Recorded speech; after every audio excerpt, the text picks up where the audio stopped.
bien-aimés, s'il vous plaît. Maintenant, on va danser. Alléluia. Nous voulons danser. Levons-nous. Alléluia. Alléluia. Quelqu'un a-t-il la foi en ce lieu? Nous avons eu 2 témoignages de gens qui ont démontré c'est quoi la foi. Alléluia. Ils ont démontré réellement quand tu as la foi, qu'est-ce qu'il faut faire. Alléluia. Alléluia. Et ce qui m'étonne, il y a eu 2 témoignages. Je comptais parler sur 2 types de personnes. Et dans les 2 types de personnes, j'ai retrouvé dans les 2 personnes qui sont dans les témoignages. Amen. Alléluia. 2 types de foi, 2 types de prières. Alléluia. Alléluia. Donc tu dis, la terre, on a été à sauter. Alléluia. Parce que tu l'as déjà parlé. Alléluia. Que quelqu'un reçoit la joie en ce lieu. Que quelqu'un reçoit la joie en ce lieu. Alléluia. Il y a eu 2 choses. Il y a eu 2 miracles. Alléluia. Une personne qui s'est retrouvée, il n'avait plus de maison. Il n'a plus d'endroit où mettre sa tête. Mais Dieu l'a donné un toit. Et une personne qui avait encore un problème. Là, il ne voyait plus. Alléluia. Une chose qu'on ne peut plus réparer. Alléluia. La maison, c'est naturel. Tu peux trouver une solution. Alléluia. Et puis, une chose qui est surnaturelle, tu ne peux plus trouver des solutions. Alléluia. J'aimerais contaminer quelqu'un en ce lieu avec l'onction du naturel et l'onction du surnaturel. J'ai tout l'onction du surnaturel. Alléluia. Et là, nous voulons louer le Seigneur. Qui veut louer le Seigneur avec moi? Je veux louer avec une danse naturelle et une danse surnaturelle. Envoyez la louange.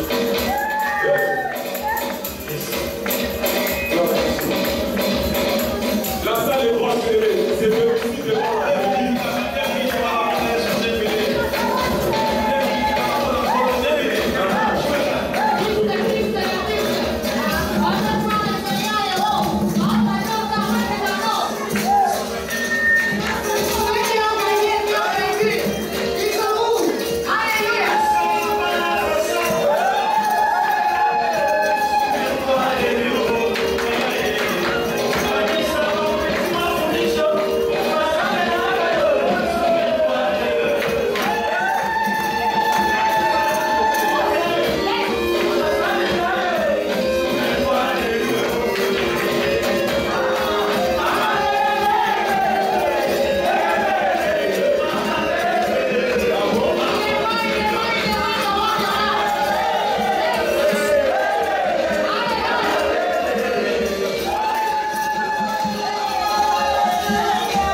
Saint-Esprit, je te dis encore un grand merci.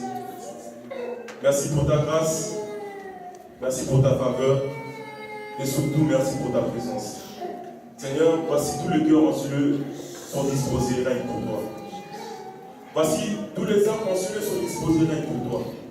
Enfants, adultes, parents, tous disposés rien que pour toi. Je te prie, viens nous parler. Je te prie, viens prendre possession, Seigneur, de ces lieux. Seigneur, maintenant où je suis en train de parler, Saint-Esprit, libère l'atmosphère de tes anges. Libère l'atmosphère de tes chars de feu. Libère l'atmosphère de tes anges guerriers. Que tes anges de consolation viennent en ce lieu. Que ton feu vienne dominer en ce lieu. Je t'abandonne ce peu de moments de parole entre tes mains. Seigneur, je ne le sais pas. Mais néanmoins, je sais une chose. Je t'ai toi en moi. Et comme ton serviteur a dit, c'est que je te le donne. Seigneur, permets que ce que j'ai au fond de moi puisse être transmis à ton peuple en ce lieu. Que ta part qui est en moi puisse apporter la vie à quelqu'un en ce lieu. Puisse apporter, Seigneur, la santé à quelqu'un en ce lieu.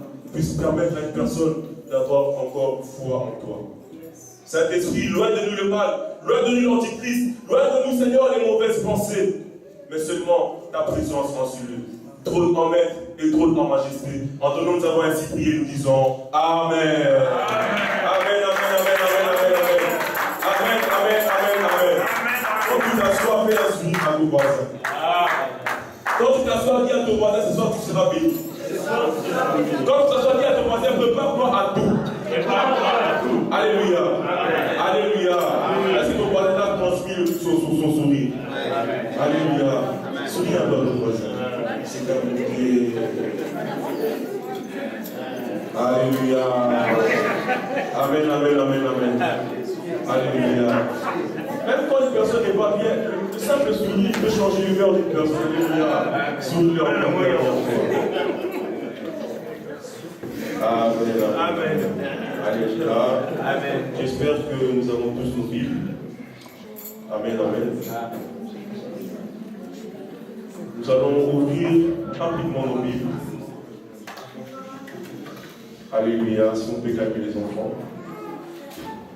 J'aimerais parler ce soir, comme je le disais tout à l'heure, sur deux formes de type de personnes, deux formes de type d'appelés, deux formes de type de prière et deux formes de type de foi. Alléluia.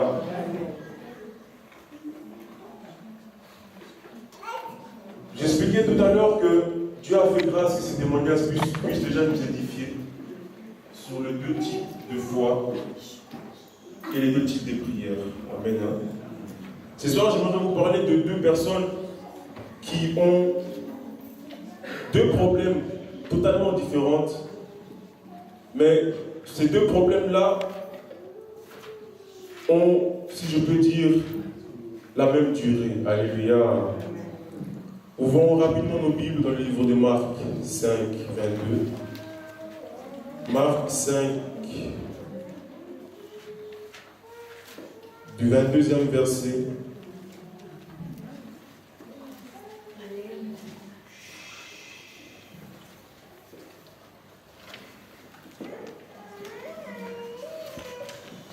Du 22 au verset 43. J'espère que tout le monde a sa Bible. Alléluia. Et comme par coutume, si je peux le dire, on se lève toujours pour honorer la parole de Dieu. Si nous pouvons nous lever, lisons Marc 5, 22 à 43. Marc au chapitre 5, verset 22 au verset 43, nous lisons au nom de Jésus-Christ. Amen. Alors vint un des chefs de la synagogue, nommé Jairus, qui l'ayant aperçu, se jeta à ses pieds et lui adressa cette instance prière. Ma petite fille est à l'extrémité. Viens, impose-lui les mains afin qu'elle soit sauvée et qu'elle vive. Jésus s'en alla avec lui. Et une grande foule le suivit et le pressait. Alors, il y avait une femme atteinte d'une perte de sang depuis 12 ans. Elle avait beaucoup souffert entre les mains de plusieurs médecins. Elle avait dépensé tout ce qu'elle possédait et elle n'avait éprouvé aucun soulagement, mais elle était allée plutôt en empirant. Ayant entendu parler de Jésus, elle vint dans la foule par derrière et toucha son vêtement. Car elle disait, si je puis seulement toucher ses vêtements, je serai guérie. Au même instant, la perte de sang s'arrêta. Elle sentit dans son corps qu'elle était guérie de son mal. Jésus connut aussitôt en lui-même qu'une force était sortie de lui. Et se retournant au milieu de la foule, il dit, qui a touché mes vêtements? Ses disciples lui dirent, tu vois la foule qui te presse et tu dis, qui m'a touché? Et il regardait autour de lui pour voir celle qui avait fait cela. La femme, effrayée et tremblante, sachant ce qui s'était passé en elle, vint se jeter à ses pieds et lui dit toute la vérité. Mais Jésus lui dit, ma fille, ta foi t'a sauvée. Va en paix et sois guérie de ton mal. Comme il parlait encore, survinrent le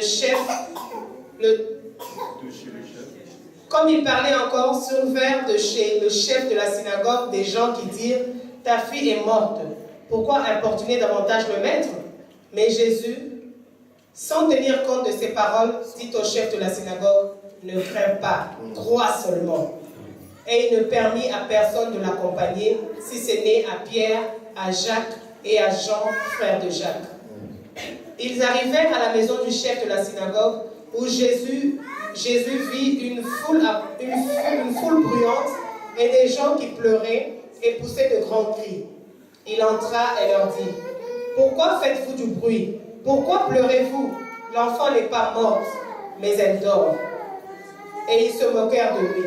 Alors, ayant fait sortir tout le monde, il prit avec lui le père et la mère de l'enfant et ceux qui l'avaient accompagné, et il entra là où était l'enfant.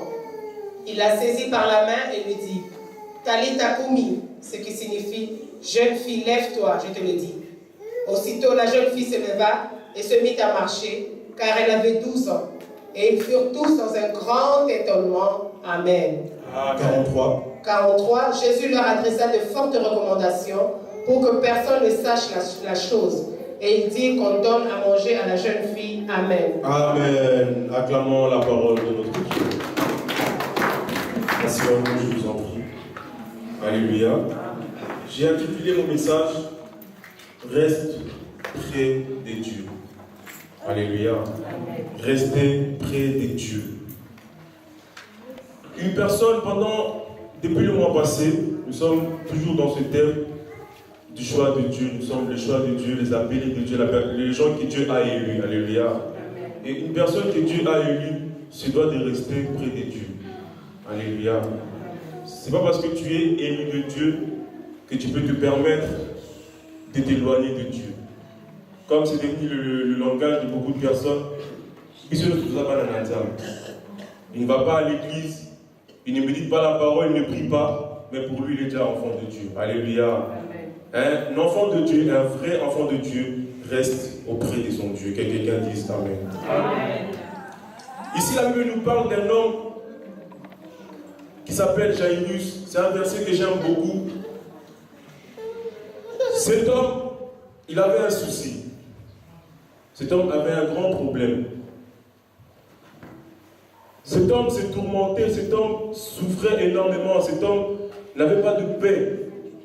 Parce que dans sa maison, il y avait un problème. Alléluia. Amen.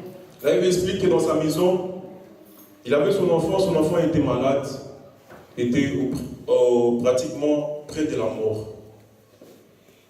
Cet homme-là, ce n'était pas une personne qui ne connaissait pas Dieu. On explique bien qu'il était un des chefs de la synagogue. La synagogue, c'est l'endroit où on invoque Dieu, c'est l'endroit où on parle de Dieu. Alléluia. C'est une personne qui n'était pas loin de Dieu. Mais ce jour-là, il a reconnu que pour sa situation, il fallait seulement qu'il aille auprès de Jésus. Alléluia. Le problème, c'est qu'aujourd'hui, il arrive, et j'ai fait même ce constat-là plusieurs fois, plus que tu connais Dieu, plus que tu t'éloignes de Dieu. Et on en parlait encore aujourd'hui dans la voiture, plus les gens qui deviennent incrédules sont plus les hommes de Dieu. À force de se familiariser avec Dieu, on oublie qui il est réellement. Ou encore, il est devenu notre ami, il est devenu notre grand-père. Alléluia. Jairus a su qu'il devait aller auprès de Jésus. Parce qu'il avait un souci. Il avait un problème qu'il devait soumettre à Dieu. Parce qu'il n'y avait que Dieu qui avait la solution à ce problème-là. Alléluia. Mais ce que j'aime, c'est sa démarche. Ce que j'aime, c'est la manière dont il a entamé la chose. Ce que j'aime, c'est la méthode dont il s'est approché de Jésus. Là, il me dit, venez à moi, vous tous qui êtes fatigués et chargés, et moi, je vous donnerai du repos. Alléluia. Mais cet homme-là, il est parti au contre cette chose. Il est parti chez Dieu et il a invité Jésus à venir dans sa maison, à venir avec lui. Dans d'autres versions, on dit, il dit à Jésus, viens dans ma maison. Alléluia. Ce matin, ce sera notre prière. Nous allons inviter Jésus dans notre maison. Il était conscient de son problème. Il était conscient qu'autour de lui, il y avait beaucoup de choses qui n'allaient pas. Si Dieu fait seulement pour son problème, d'autres choses resteront encore. D'autres caractères resteront encore. D'autres géants resteront encore. Alors il a invité Jésus à venir dans sa maison. Il a invité Jésus à venir dans sa vie. Alléluia. Les gens veulent des miracles. Comme disait un de Dieu, tout à coup brusquement. C'est bien, c'est beau. Mais après le miracle, resteras-tu près de Dieu? Après le miracle, continueras-tu à t'accrocher à Dieu? Cet homme savait cela. Il savait la foule qu'il avait laissée derrière lui. Il savait le nombre de gens, le nombre de choses qu'il avait laissées derrière lui. Il avait besoin seulement de l'intervention divine. Alléluia. Il a seulement parlé de ce problème qui était capital. Mais ce problème-là donnait aussi accès à d'autres problèmes que seulement Jésus pouvait résoudre. Il arrive des fois, nous voyons une chose, mais Jésus voit beaucoup de choses avant d'arriver à cette chose-là. Il arrive des fois, nous voulons que Christ puisse faire une chose, mais lui, il voit beaucoup de problèmes tout autour de cette chose-là. Alléluia. Jairus, lui, voyait seulement le problème de sa fille. Il ne voyait pas toute la foule qui était déjà chez lui. Il ne voyait pas les gens qui l'accompagnaient tous les jours. Alléluia. Amen. Et la Bible nous explique qu'en cours de route, il partait avec Jésus. Sûrement Jésus était en train d'enseigner. Sûrement Jésus faisait aussi d'autres miracles. Sûrement Jésus faisait autre chose. Et cet homme-là était là. C'est comme toi et moi, tous les jours nous sommes auprès de Dieu. Nous voyons beaucoup de choses. Nous entendons beaucoup de choses. Mais ce qui est utile, c'est de rester avec Jésus. Amen. Alléluia. Dis un peu à ton voisin, reste près de Dieu. Reste près de Dieu. La Bible dit, il dit à Jésus, la Bible dit d'abord, il se jeta à ses pieds et lui dit, il lui adresse un instant de prière, ma petite fille est à l'extrémité, viens, impose-lui les mains, afin qu'elle soit sauvée et qu'elle vive. Alléluia. Amen. Il y a beaucoup de gens qui vivent dans des situations où cette personne doit être sauvée et après cette personne doit vivre. Tu travailles, mais ce travail ne te permet pas d'évoluer. Tu as étudié, mais ces études-là ne t'ont pas permis de pouvoir faire ce dont tu as besoin. Qui ne t'ont pas permis de pouvoir travailler. Merci.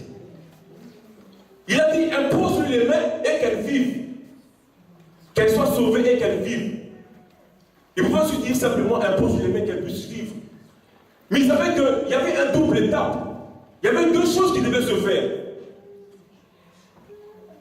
La personne travaille, mais permet de pouvoir monter des grades et après elle pourra s'en sortir.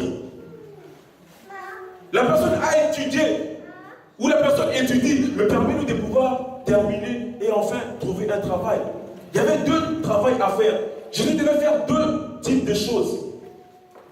Enseigner la personne et permettre à la personne de maintenir sa délivrance. Alléluia. Amen.